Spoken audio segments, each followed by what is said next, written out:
Health authorities talking already about reminding us the dangers of leaving a child in a car at this time of the year. So Michael Serapio tracking this, you know, you just hate to see it happen, obviously.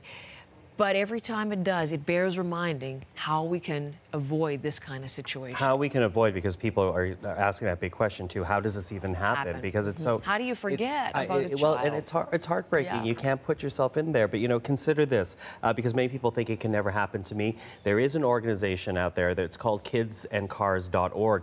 And they say that about 55% of these cases happen to a person who unknowingly left their child in the back of a car. Now, how do they unknowingly leave the child in the back of the car? Well, consider schedule changes, fatigue, high stress levels, being in a hurry, all of those contributing factors. And to your question as to how you avoid this, some tips here for you, Heather.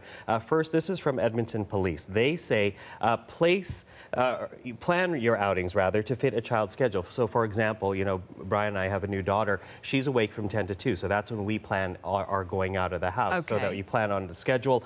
Consider using drive-through services instead of getting out of your car to get errands done. And if you have a child who fell asleep in the back of the car, well, don't hesitate to wake up that child because they may have been fussy the night before. Wake them up or postpone your outing altogether. And from kidsandcars.org, here are their tips. Look before you lock your door. Get into the habit of habitually checking the back seat of your car before you lock your door. Create a reminder in the back seat. For example, leave your cell phone back there, leave your purse, leave your briefcase, something that will force you to go to the back of your car before you leave your vehicle. And if you see a child in a car, call 911. Don't hesitate to do that. A lot of people don't want to get involved, but of course the dangers can escalate very quickly. Other things you can do, for example, if you know you have a child in the back of your car, leave a diaper, a clean diaper on your dashboard so you know, and to remind yourself that there's a kid back there. You'd think you wouldn't need it, but we are so distracted. We have so many things going on in our lives. It can obviously easily happen. I thought that was interesting, the bystander's perspective, because you may not want to get involved,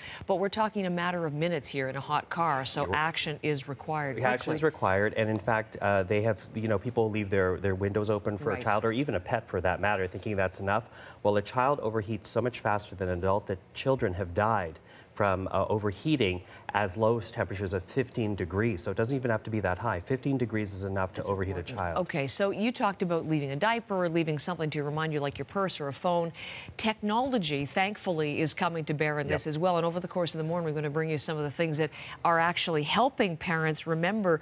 But the app that so many people use to get around cities, Waze, it's, let's take a look at this, because it actually, if you set it, it will tell you, it will remind you when you get to your destination. As you can see there, child reminder, check your car before you leave. So there you go, another prompt just to make sure that you don't forget that invaluable cargo. Yeah, another prompt, and we're going to go through different apps, but also something very simple. If you are the primary caregiver and you've asked your partner to bring the child to daycare that day, you put in the visual reminder, put in a clean diaper in the front so that your partner will remember, oh yes, it's my responsibility for the child today. Okay, more to come on this, and thank you, Michael, for all of this as we get underway with this summer season.